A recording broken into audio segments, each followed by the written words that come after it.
Hello friends, എല്ലാവർക്കും magic മസാലയിലേക്ക് സ്വാഗതം. ഇന്നൊരു അടിപൊളി കട്ട്ലേറ്റിൻ്റെ റെസിപ്പിയുമായിട്ടാണ് കേട്ടോ ഞാൻ വന്നിട്ടുള്ളത്. ചിക്കൻ കട്ട്ലേറ്റാണ് നമ്മൾ ഉണ്ടാക്കാനായിട്ട് പോകുന്നത്.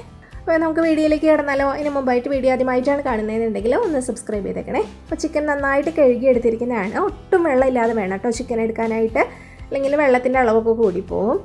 അപ്പോൾ കുക്കറിലേക്ക് ഇട്ട് കൊടുക്കുകയാണ്. ഏകദേശം ഒരു 400-450 ഗ്രാം ഉണ്ടാവും കേട്ടോ ചിക്കൻ. അപ്പോൾ ബോണുള്ളതും ബോണില്ലാത്തതുമായിട്ടുള്ള പീസ് മിക്സ് ചെയ്തിട്ടാണ് എടുത്തിട്ടുള്ളത്. ഇതിലേക്ക് ഒരു 3 മീഡിയം സൈസിലുള്ള പൊട്ടാറ്റോ തൊലി കളഞ്ഞ് വലിയ കഷ്ണമാക്കി ഇട്ട് കൊടുത്തിട്ടുണ്ട്. ഇനി ഇതിലേക്ക് ഒരു 3/4 ടീസ്പൂൺ അളവിൽ കുരുമുളക് പൊടി ഇട്ട് കൊടുത്തിട്ടുണ്ട്. 1/2 ടീസ്പൂൺ ഉപ്പ് ഇട്ട് കൊടുത്തിട്ടുണ്ട്.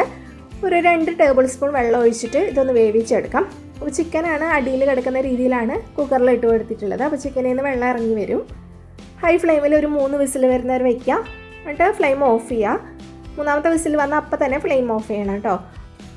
അതിനുശേഷം സ്റ്റീം പോയിട്ട് ഓപ്പൺ ചെയ്താൽ മതി. അപ്പോൾ എല്ലാം കറക്റ്റായിട്ട് കുക്കായിട്ടുണ്ടാവും. ഇവിടെ പൊട്ടാറ്റോയും ചിക്കനൊക്കെ നന്നായിട്ട് വെന്തിട്ടുണ്ട്. ഇതൊന്ന് തണുക്കാനായിട്ട് നമുക്ക് മാറ്റി വയ്ക്കാം. അതിനുശേഷം ബാക്കിയുള്ള പ്രൊസീജിയർ ചെയ്തെടുക്കാം. ഞാൻ പലതരത്തിലുള്ള ഈവനിങ് സ്നാക്സിൻ്റെ റെസിപ്പീസ് അപ്ലോഡ് ചെയ്തിട്ടുണ്ട് കേട്ടോ. നമ്മുടെ ഉള്ളിവടയും ബോണ്ടയൊക്കെ ഒരുപാട് പേര് ഇഷ്ടപ്പെട്ടു എന്ന് പറഞ്ഞിരുന്നു. അപ്പോൾ കാണാത്തവരുണ്ടെങ്കിൽ ഒന്ന് കണ്ടിട്ട് ട്രൈ ചെയ്ത് നോക്കണേ. വീഡിയോ ഇഷ്ടപ്പെട്ടാൽ ലൈക്ക് ചെയ്യാനും ഷെയർ ചെയ്യാനും മറക്കരുത്.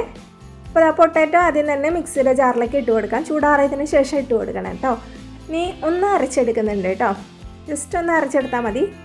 വെന്ത പൊട്ടാറ്റോ ആയതുകൊണ്ട് തന്നെ പെട്ടെന്ന് ഇത് അരഞ്ഞ് കിട്ടും. ഒരുപാട് നേരം അടിക്കൊന്നും വേണ്ട. അപ്പോൾ കുറച്ചൊരു പേസ്റ്റ് പോലെയാണ് കിട്ടിയിട്ടുള്ളത് കേട്ടോ. കുഴപ്പമൊന്നുമില്ല. അല്ലെങ്കിൽ നിങ്ങൾക്ക് തവി വെച്ചിട്ട് ഉടച്ചെടുക്കണമെങ്കിൽ അങ്ങനെയും ചെയ്യാം. ഞാൻ ഇപ്പോൾ എളുപ്പത്തിന് വേണ്ടിയിട്ടാണ് അങ്ങനെ ചെയ്തെടുക്കുന്നത്. ഇനി നമുക്ക് മിക്സിയുടെ ജാറിലേക്ക് ചിക്കൻ്റെ എല്ലൊക്കെ കളഞ്ഞിട്ട് അത് ഇട്ടിട്ട് ഒന്ന് ഗ്രൈൻഡ് ചെയ്തെടുക്കാം. ചിക്കനും പൊടിച്ചെടുക്കുമ്പോൾ ഒരുപാടങ്ങ് നൈസായിട്ട് പൊടിച്ചെടുക്കണ്ട. ചെറിയ ചെറിയ ചിക്കൻ്റെ പീസസൊക്കെ അതിൽ ഉള്ള രീതിയിൽ ഒന്ന് ഗ്രൈൻഡ് ചെയ്തെടുത്താൽ മതി. നമുക്കൊരു കടായി വെച്ച് കൊടുക്കാം. അതിലേക്ക് സൺഫ്ലവർ ഓയിലാണ് ഒഴിച്ചു കൊടുക്കുന്നത്. 3-4 ടേബിൾ സ്പൂൺ ഒഴിച്ചു കൊടുക്കാം. ഇനി 1 ടേബിൾ സ്പൂൺ ഇഞ്ചിയും വെളുത്തുള്ളിയും കൂടി ചതച്ചത് ഇട്ട് കൊടുത്തിട്ടുണ്ട്. 1 ടേബിൾ സ്പൂൺ പച്ചമുളക് നൈസായിട്ട് അരിഞ്ഞതാണ്, അത് ഇട്ട് കൊടുത്തിട്ടുണ്ട്. 3 കൂടിയിട്ട് നന്നായിട്ടൊന്ന് വഴറ്റിയെടുക്കാം. ഒന്ന് വഴന്ന് വരുമ്പോൾ നമുക്കിതിലേക്ക് സവാള ചേർത്ത് കൊടുക്കാം. ഒരു 3 സവാളയാണ് എടുത്തിട്ടുള്ളത്. നൈസായിട്ടാണ് കേട്ടോ ചോപ്പ് ചെയ്തിട്ടുള്ളത്. അത് നമുക്കിതിലേക്ക് ഇട്ട് കൊടുക്കാം. ഈ സവാള വഴന്ന് വരുന്ന സമയം കൊണ്ട് നമുക്കിതിൻ്റെ ബാറ്റർ ഒന്ന് റെഡിയാക്കാനുണ്ട്.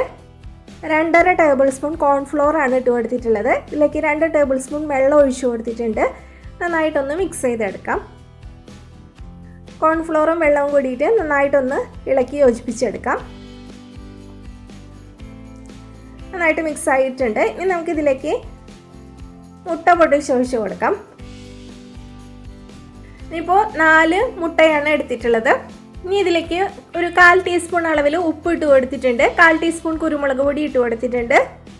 ഒരു 1/4 ടീസ്പൂൺ ഗരം മസാലയാണ് ഇട്ട് കൊടുത്തിട്ടുള്ളത്. ഇത്രയും ചേർത്തിട്ട് നന്നായിട്ടൊന്ന് ബീറ്റ് ചെയ്തെടുക്കാം. കോൺഫ്ലോറും എഗ്ഗും എല്ലാം കൂടിയിട്ട് നന്നായിട്ട് മിക്സായിട്ട് വരണം. അപ്പോൾ അതവിടെ റെഡിയാക്കി വെച്ചിട്ടുണ്ട്. അപ്പോൾ അതാ സവാള നന്നായിട്ട് വഴന്ന് കിട്ടിയിട്ടുണ്ട്. ഇനി ഇതിലേക്ക് നമുക്ക് 1/2 ടേബിൾ സ്പൂൺ അളവിൽ വലിയ ജീരകം അല്ലെങ്കിൽ പെരുംജീരകം പൊടിച്ചതാണ് കേട്ടോ, അത് ഇട്ട് കൊടുത്തിട്ടുണ്ട്. 1/2 ടേബിൾ സ്പൂൺ എരിവുള്ള മുളക് പൊടി ഇട്ട് കൊടുത്തിട്ടുണ്ട്. ഒരു നുള്ള മഞ്ഞൾപ്പൊടി ഇട്ട് കൊടുത്തിട്ടുണ്ട്. 1/4 ടേബിൾ സ്പൂൺ കുരുമുളക് പൊടി ഇട്ട് കൊടുത്തിട്ടുണ്ട്. 1/2 ടേബിൾ സ്പൂൺ ഗരം മസാലയാണ് ഇട്ട് കൊടുത്തിട്ടുള്ളത്. എല്ലാം ചേർത്തിട്ട് നന്നായിട്ടൊന്ന് മൂപ്പിച്ചെടുക്കാം. ഈ മസാലയ്ക്കൊന്ന് മൂത്ത് വരണം. അപ്പം മസാല നല്ലപോലെ മൂത്ത് നല്ലൊരു സ്മെല്ല് വന്ന് തുടങ്ങിയിട്ടുണ്ട്. ഇനി നമുക്കിതിലേക്ക് പൊട്ടാറ്റോ ഗ്രൈൻഡ് ചെയ്ത് വെച്ചിട്ടില്ലേ, അത് ഇട്ട് കൊടുക്കാം. പൊട്ടാറ്റോ ഗ്രൈൻഡ് ചെയ്യുന്നതിന് പകരം വേണമെങ്കിൽ ഒരു തവി വെച്ചിട്ട് നന്നായിട്ട് ഉടച്ച് ചേർത്താലും മതി, കുഴപ്പമൊന്നുമില്ല. പൊട്ടാറ്റോ ചേർത്ത് നന്നായിട്ടൊന്ന് മിക്സ് ചെയ്ത് ഒരു 2-3 മിനിറ്റ് ഹൈ ഫ്ലെയിമിൽ വെച്ചൊന്ന് ഇളക്കി കൊടുക്കുക. അതിലെന്തെങ്കിലും വെള്ളത്തിൻ്റെ അംശമൊക്കെ ഉണ്ടെങ്കിൽ ഒന്ന് പോയി കിട്ടാൻ വേണ്ടിയിട്ടാണ്. അതിനുശേഷം നമ്മൾ ചിക്കൻ ഗ്രൈൻഡ് ചെയ്തത് ഇട്ട് കൊടുക്കുക. നന്നായിട്ട് മിക്സ് ചെയ്യാം. ഉപ്പ് കുറച്ച് കുറവുണ്ട്, അപ്പോൾ അത് ഇട്ട് കൊടുത്തിട്ടുണ്ട്. അപ്പോൾ ഒരു നുള്ള് കുരുമുളക് പൊടിയും ഒരു നുള്ള് ഗരം മസാലയും കൂടി ഇട്ട് കൊടുത്തിട്ടുണ്ട് കേട്ടോ. ലാസ്റ്റിലായിട്ട് നമുക്ക് ഫ്ലെയിം ഓഫ് ചെയ്യാം. കുറച്ചൊന്ന് ചൂടാറിയതിന് ശേഷം നമുക്കിതിലേക്ക് ബ്രെഡ് ക്രംസ് ഇട്ട് കൊടുക്കാം. ബ്രെഡ് ചൂടാക്കിയതിന് ശേഷം നന്നായിട്ട് പൊടിച്ചെടുത്തിരിക്കുന്നതാണ്. അത് ഒരു 3 ടേബിൾ സ്പൂൺ അളവിലാണ് ഇട്ട് കൊടുത്തിട്ടുള്ളത്. ബ്രെഡ് ക്രംസ് ചേർത്ത് മിക്സ് ചെയ്യുമ്പോൾ നന്നായിട്ട് നമ്മുടെ ഈ ചിക്കൻ്റെ ഈ മസാലക്കൂട്ട് നന്നായിട്ടൊന്ന് ഡ്രൈ ആയിട്ട് വരും. ഇനി ഇത് കൈ വെച്ചിട്ട് നന്നായിട്ടൊന്ന് കുഴച്ചെടുക്കാം. നല്ലപോലെ കുഴച്ചെടുത്തിട്ടുണ്ട്. ഇനി ഓരോ ഉരുളകളായിട്ട് ഉരുട്ടിയെടുത്തിട്ട് നമുക്ക് കട്ട്ലൈറ്റിൻ്റെ ഷേപ്പിലാക്കി എടുക്കാം. ഓവൽ ഷേപ്പിലോ റൗണ്ട് ഷേപ്പിലോ നിങ്ങൾക്ക് ഇഷ്ടമുള്ള ഷേപ്പിൽ കട്ട്ലൈറ്റ് റെഡിയാക്കി എടുക്കാം.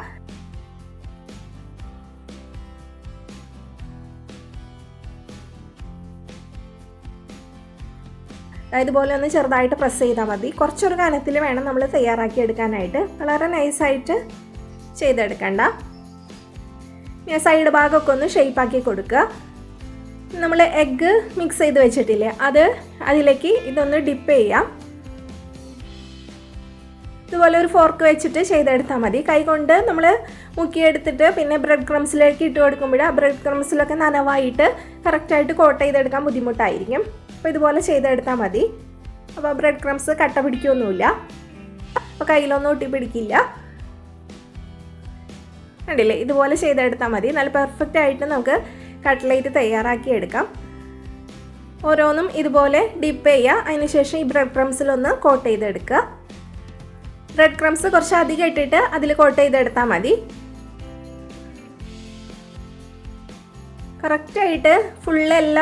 കറക്റ്റായിട്ട് എല്ലാ ഭാഗവും നന്നായിട്ട് തന്നെ ബ്രെഡ് ക്രംസിൽ കോട്ട് ചെയ്തെടുക്കണം.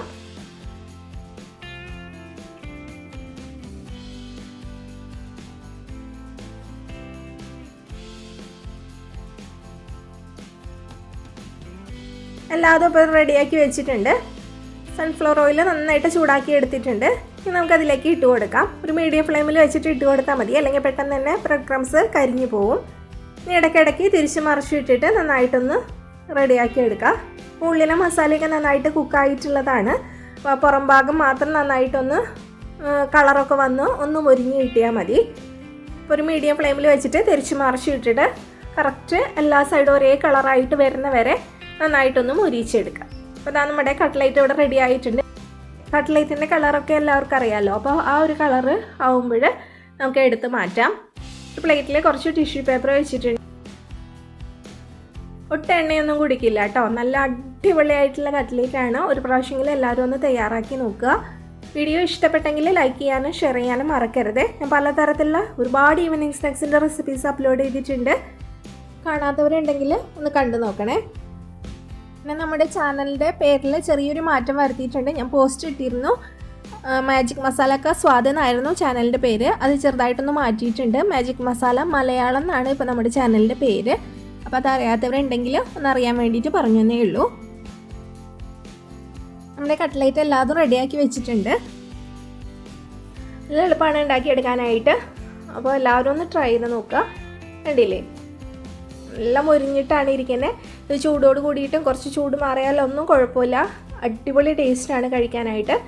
മസാലയിൽ ഉപ്പൊക്കെ കറക്റ്റ് ആണെന്ന് ലാസ്റ്റിലൊന്ന് ചെക്ക് ചെയ്ത് നോക്കുക. ആവശ്യമുണ്ടെങ്കിൽ ചേർത്ത് കൊടുക്കുക. ഇതൊന്ന് പൊട്ടിച്ച് കാണിച്ച് തരാം.